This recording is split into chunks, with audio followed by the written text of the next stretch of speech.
today's construction day 78.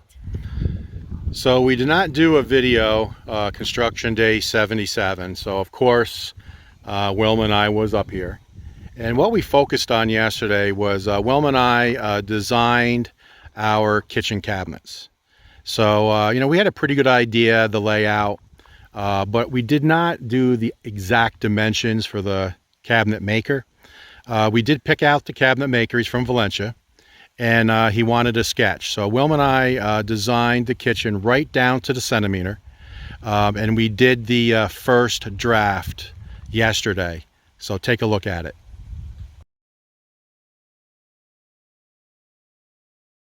So what's nice about custom cabinets is you can build those cabinets exactly to fit the room, and that's what we did. So when we did all the measurements, and of course we left a little bit of wiggle room to make sure that the stove slides in, the refrigerator slides in, but we're confident that we got the dimensions down. We took our time, and we sent off the sketch to the contractor early this morning. He looked it over, he gave us a thumbs up. So the next step is for us to have a meeting with the cabinet maker, get a price, and see how long it will take for him to build the cabinets for us. So the first update today is to talk about solar. So Wilma and I have been having a lot of conversations over the last couple weeks, and you guys know we have a budget, and we do not want to go over the budget.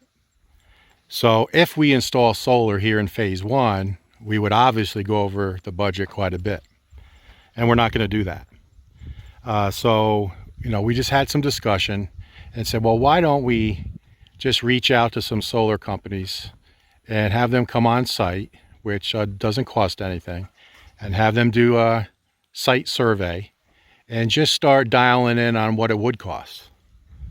Because there is different applications of solar, and there's really 3 main applications. It's the standard net metering, where they put solar panels on and you have your inverter and it's tied directly into the grid. And then there's 2 meters. So it's an import and export meter, and there's no battery backup. That's the cheapest version.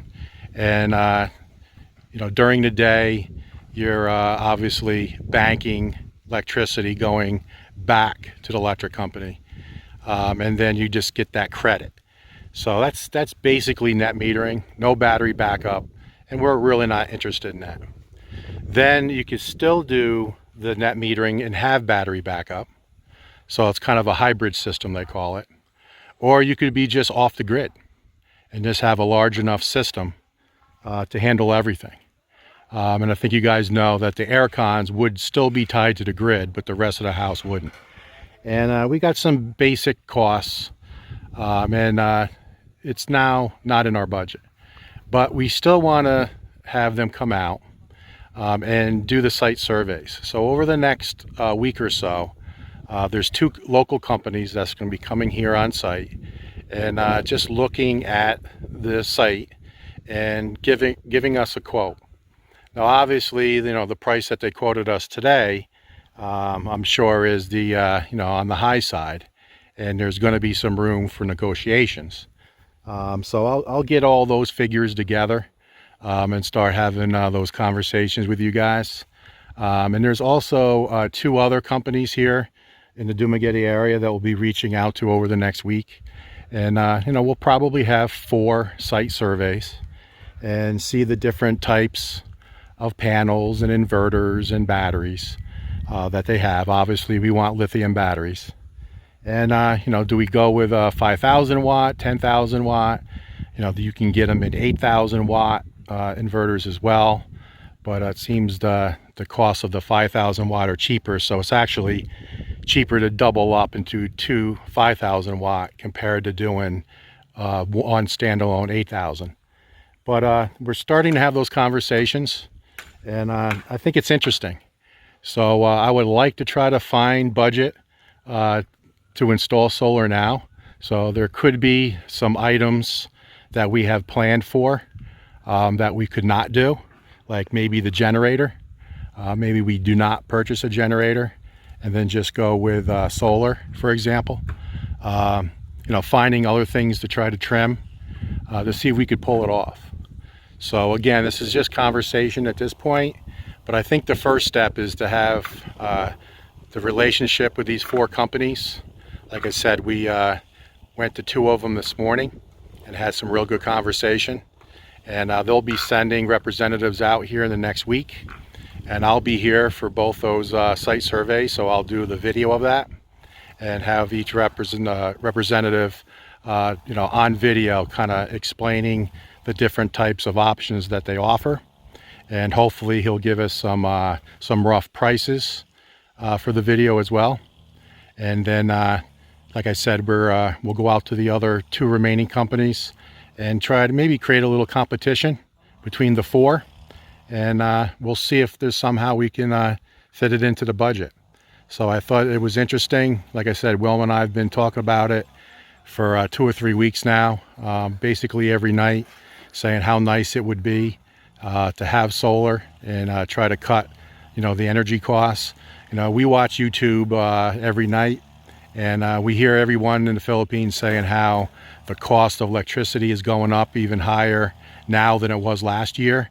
And I've seen a couple videos where they showed their bills from 12 months ago and their bills today, and nothing really changed in their homes, and they're showing like a 20 to 30% increase in electricity usage. And I'm sure that's everywhere in the world, as prices of everything is going up, so the price of electricity is going up as well. So is there a quicker return with having solar with the increased cost of electricity? So it would be nice to get, I think I did some rough numbers. The ROI was about 5 or 6 years, but I was using the old rate of kilowatt per hour. So trying to dial in the increased cost of electricity, if we could get that return on investment maybe down to 3 or 4 years, it might be worth pulling the trigger. So I'm going to start a few videos, call it a series of discussing solar and making the decision if we try to find a way to do it now or not. So guys, stay tuned, and I think it'll be an interesting bunch of videos. Okay, so pool update. Today they did finish up pouring the coping for the pool. So here you can see this last 10-meter stretch. They did that today, and you can see the 2 skimmers. They have that in place. So now we're good to go all the way around. They still got to pull the forms off, and you can see all this rebar sticking out. So this is going to be part of the water feature slash bar. So remember, this is going to be the 2-inch pipe here coming out, and we'll cut that off, and then that'll turn, and that's what these little 1-inch are for, 1-inch pipes. They'll be inside the water feature with 2 brass spray fans that'll be on either side, and then we'll spray out, I believe it sprays out 2 meters out and 1 meter wide, and it's actually on a swivel so you can adjust the spray. But that will be here in the center of the pool, in the middle of the 5 meters. But then you can see they also put the rebar sticking out.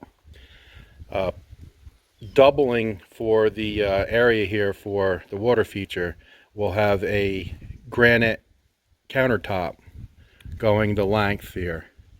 So I believe it's 2.5 meters approximately, and that'll be considered a bar area as well. So we're going to try to use it as multifunctional. So it'll be a water feature slash bar.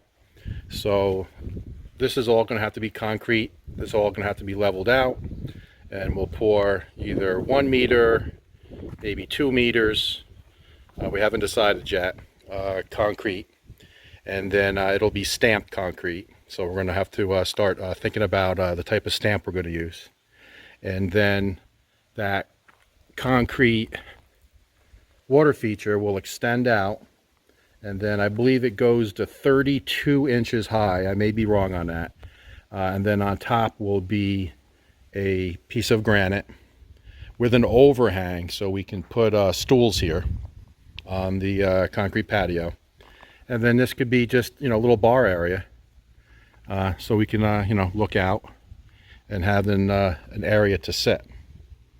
So I'm going to go to the other end of the pool and try to explain the bench that we're going to install inside the pool. Okay, so now I'm here on the other end of the pool. So if you can see the rebar that's sticking out of the side of the pool right there, that's going to be a 6-foot bench that we're going to build into the pool. That's why there's rebar sticking out for support. That's going to be an extension of one of the steps. So you can see that the steps are going to be a semicircle here. And you can see they got the rebar also sticking out of the cement. And they have some conduit covering a couple pieces there, so you can see that there's rebar sticking out. But there'll be, I believe, a total of 4 steps leading up to the coping. And then I'm not sure, but I think it's the second step. There will be an extension of that step that'll go out and back 6 feet. And that will be a bench area. So when you come, from the house area and go down the steps, you can choose just to slide in the pool, or you could scoot down onto the bench. So I wanted to go over that with you, and that's where that'll be installed. So I'm not sure at what point they're going to start building this steps up, but now that they got the coping done, I would imagine that this would be next. So today you can get a real good look at the front facade of the house. So they boxed up that center beam, that last very center beam of the house. So that's completed. And then you can see on the right side of the house looking up, you can see that they have the hollow block at the correct height with that concrete topping. So that is going to be the thickness or the look of the beam after that's rendered and painted. And then that will repeat at the same dimensions on this side. So I'm walking on the coping here, so I'm being careful that I don't take a step right into the pool. But you can see today they're working on this side, so they're building up with hollow block that faux wall that'll cover the roof here on the left side. So they're working that today.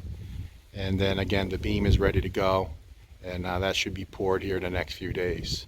So then once this center beam is poured, it's going to be the same process as here, that they will add several layers of hollow block on top of this beam to make the illusion that the beam is larger.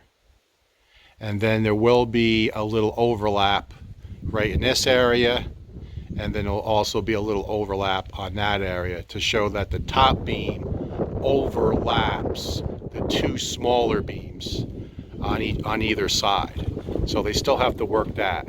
But you can see here just in a couple of days, once they got this left side poured, they're really starting to move fast with getting the beams completed here in the front of the house. Okay, so standing here in the kitchen area of the main living space, the 2 firewalls in the main room is complete. So you can see down on this side, and then here they completed that yesterday. So that firewall is complete. And then I'll show you a few other areas that they got completed yesterday as well. All right, so here in the master bedroom, so looking up at the house on the left side next to the carport, same thing. They got the hollow block up to the correct level on top of the beam. Here in the master closet, as well as the master bathroom. So all that has been completed here in the last 2 days. And the same thing for the 2 spare bedrooms.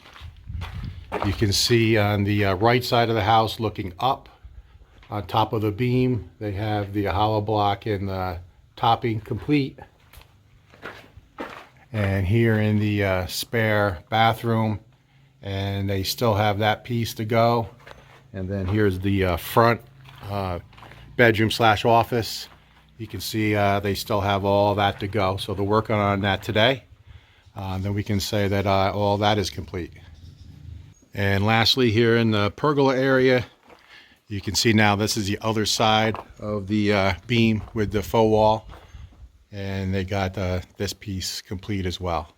And then you can see the orange line coming down. That is the main conduit for the electric. So you can see down there in the corner, there's an elbow.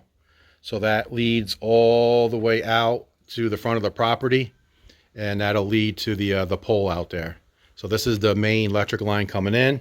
It'll turn, go up the wall into the attic area, and then straight across the house into the attic to the main panel. So as you guys know, we went to 2 solar companies in Dumaguete, and we will be going to 2 more. So we'll be getting quotes from 4 solar companies. And the 2 that we went to today, I asked a question about the 2-panel approach. You guys know about this, right? I went over it a few times, and I explained about how the aircon is going to be on one panel with the main line coming in. And I told them that the secondary panel with another conduit leading in that's going to be embedded into the walls for future solar. And both of them said that's absolutely the way they would want it. If we did not do that and this wall was rendered, they would have to come in and they would have to chip out and put a conduit in the wall for the install. So they said the fact that we did that during the construction phase, they said that was really good forward thinking. So I'm glad that that was a guess of mine, and they said that would save them time if and when they install solar. Okay, so we're up here in the back corner, the east corner, on our neighbor's property here by the dirty kitchen. So you can see here that the first firewall, I'll zoom in just a bit, the first firewall that they installed earlier this week, they're now rendering the back half. So you can see Edlin up there. So he's starting to render that. That wall sat for, I guess, 3 or 4 days. So I guess once it dries thoroughly, like the one here, they just put up today. So they won't render that yet. But they're starting to render the firewalls as well. So as you guys know, the measurement for the roof has been completed, and I was told that the roofing will be on site within 10 days. And that was a couple days ago, so we'll keep track of that. And then talking to Felix, he says once all these walls are installed and rendered, and he wraps up the carport, he said that he'll be able to get the roof on with the flashing with 3 guys, himself and 2 guys. He'll have it in 3 weeks. So he said that the roofing itself with the insulation goes quickly, but what takes the time is all the flashing, because there's different transitions of the tall roof to the shorter roof, and then the carport is a different transition, and then as you guys know right here, the dirty kitchen roof is a different transition. So with all the rain stopper and all the flashing, he said that's what takes the time. So he said that the roofing should be here in about 10 days, and then about 3 weeks after that to get it all installed.